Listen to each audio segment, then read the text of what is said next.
भाई हमारे घर में आ गया। और मैं बब्बू भाई को कहूंगा भाई साहब के पास, भाई अभय सिंह चौटाला जी के पास बैठे, जोरदार तालियों से भाई बब्बू का। और भाई बब्बू आप मान के चलो, इन 2 दिनों में बहुत बड़ी शहद लगती है। इन 2 दिनों में लोग बहुत सारे अपने फैसले लेते। तो आशीर्वाद देने के लिए आए हुए आदरणीय बुजुर्गों, नौजवान साथियों, माताओं, बहनों, अभी आपको आश्वासन देकर के गए पुराने पार्टी के साथी भाई बब्बू ठेकेदार जी,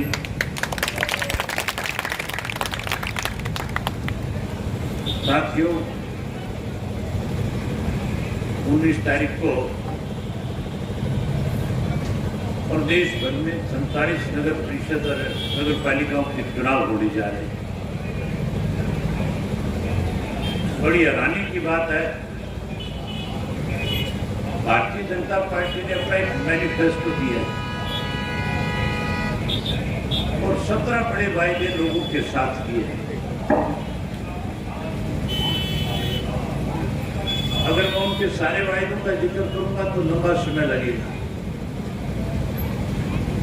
पिछले करीब 8 वर्ष से इस प्रदेश में भारतीय जनता पार्टी सत्ता में है और 8 वर्ष में पार्टी जो सत्ता में रहती है उसको अगर कोई नगर परिषद के, नगर पालिका के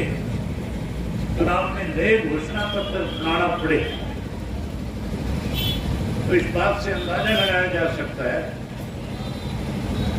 कि इन लोगों ने 8 वर्ष में कोई ऐसा काम नहीं किया जिसकी वजह से लोगों के बीच में जाकर के कह सके कि हमने सरकार में आने के बाद शहर में बसने वाले लोगों को मूलभूत सुख सुविधाएं प्रदान करने का काम किया। आज कहते हैं कि छोटी सरकार भी हमारी बढ़ाओ। जो लोग प्रदेश में सत्ता में है और जिन लोगों ने सत्ता में रह करके लोगों को मूलभूत सुख सुविधाएं प्रदान करने की बजाय उनके सामने कठिनाइयां खड़ी करी, आज वो लोग ये कहें कि हमारा प्रत्याशी जिताओ तो फिर साथियों मान करके चलो कि वो हमें गुमराह करने की कोशिश कर रहे हैं। जब इस प्रदेश में चौधरी ओम प्रकाश चौटाला सत्ता में थे, जब वो प्रदेश के मुख्यमंत्री थे 2000 से 2005 के बीच में, उन्होंने हरियाणा प्रदेश की 90 विधानसभा क्षेत्रों में जाकर के सरकार आपके द्वार कार्यक्रम लगाए। सरकार आपके द्वार कार्यक्रम का केवल और केवल ये फैसला इसलिए लिया गया था कि लोगों को सरकार के सामने चल करके न जाना, लोगों को चंडीगढ़ के चक्कर ना काटने थे, लोगों को अधिकारियों के दफ्तरों में जाकर के अपने काम के लिए इंतजार ना करना। चौधरी ओम प्रकाश चौटाला सरकार आपके द्वार कार्यक्रम के तहत हर वार्ड के लोगों को बुला करके पूछते थे, हर गांव की पंचायत से पूछा जाता था कि आपके यहाँ पे किन किन कठिनाइयों का आपको सामना करना पड़ता। लोग जब अपनी तरफ से उनके सामने अपनी समस्याएं रखते थे, वो अधिकारियों को तुरंत आदेश देते थे और कहते थे कि इन समस्याओं का समाधान करके मुझे जल्दी से जल्दी अवगत कराना। और हर वार्ड के लोगों की समस्याओं का समाधान जब दूसरे कार्यक्रम में आया करते थे, उससे पहले जो पहली समस्याएं थी उनका समाधान हो जाया करता था। आज ऐसी हालत है कि 8 वर्ष से भारतीय जनता पार्टी सरकार में है, पिछले 3 वर्ष से भारतीय जनता पार्टी और जसपा दोनों ने मिलकर के प्रदेश में सरकार बनाई। इन्होंने केवल 8 वर्ष में एक ही काम किया है। अगर कोई अच्छे काम किए होते तो फिर तो 75 पार का जो नारा भाजपा ने दिया था वो पूरा हो जाता। लोगों ने भारतीय जनता पार्टी को मैंडेट नहीं दिया, उनको अब की बार सत्ता से बाहर करने का काम किया। लेकिन कुछ स्वार्थी लोग थे जो सत्ता में शामिल होना चाहते थे, जो वोट को ये कह करके बांध करके गए थे कि हम भारतीय जनता पार्टी को यमुना पार करने का काम करेंगे, हम चौधरी देवीलाल की नीतियों को लागू करेंगे, हम आपके सुख दुख के साथी बढ़ेंगे, हम युवाओं को रोजगार देंगे, पढ़े लिखे नौजवान बच्चे जो रोजगार से वंचित रह जाएंगे उन्हें 11,000 रुपये बेरोजगारी भत्ता देंगे, बुजुर्गों को 51 रुपये पेंशन की बात करते थे। लेकिन केवल सत्ता के लालच में चौधरी देवीलाल की नीतियों को भूल करके कहीं ना कहीं अपना दाव लगाने के लिए चौधरी देवीलाल की नीतियों को भी भाजपा के गिरवी रखने का काम किया।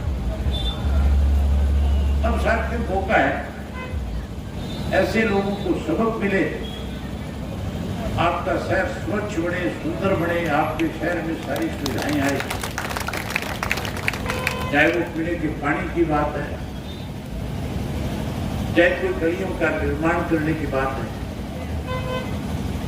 चाहे कोई गरीब बच्चों को पढ़ाई के लिए स्कूल बनाने की बात है, चाहे कोई सीवरेज की बात है, चाहे अन्य किसी भी किस्म की कोई दिक्कत और कठिनाई है,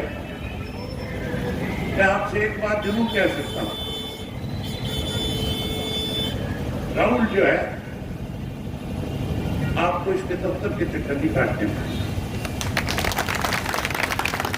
आप इसको जिता करके भेजो, हम ऐसी व्यवस्था बनाएंगे कि हर वार्ड में चल करके हर एक दिन एक वार्ड का कार्यक्रम रखेगा, लोगों से मिलेगा, लोगों की समस्याएं सुनेगा और उस समस्याओं का समाधान करने का काम करेगा। मैं उम्मीद करूंगा कि आप अपना एक एक वोट ऐनक के सामने का बटन दबा करके 3 नंबर के निशान पे भाई राहुल मराठा को जिताने का काम करें। ये जीत आपकी होगी, उन लोगों को सबक मिलेगा जो पिछले 8 वर्ष से सत्ता में है और जिन्होंने सत्ता में रह करके आपके सामने अनेक कठिनाइयां खड़ी करने का काम किया। मैं अभी जब आ रहा था तो वाल्मीकि मोहल्ले के साथ से जो गांवड़ी आप वहां से जब मैं आ रहा था तो मैंने विजय पंचकामा जी से पूछा था ये रास्ता कौन सा है, इन्होंने मुझे बताया। बड़ी हैरानी की बात है, पिछले 1.5 वर्ष से तो पूर्ण रूप से सरकार के पास नगर पालिका थी, 1.5 वर्ष से तो कोई चेयरमैन नहीं था, एडमिनिस्ट्रेटर था।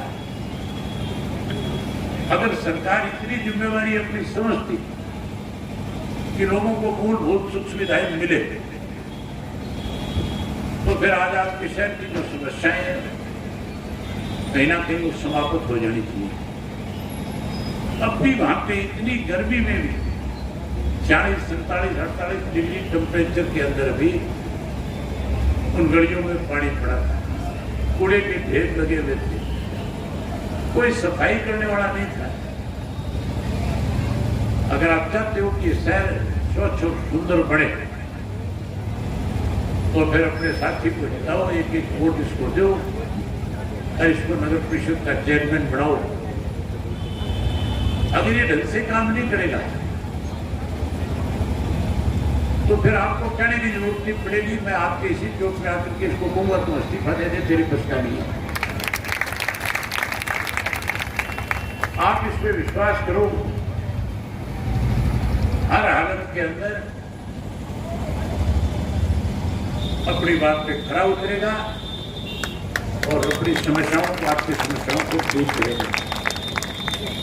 मेरा मन बहुत था कि मैं आपके साथ बहुत सारी बातें करके जाऊं,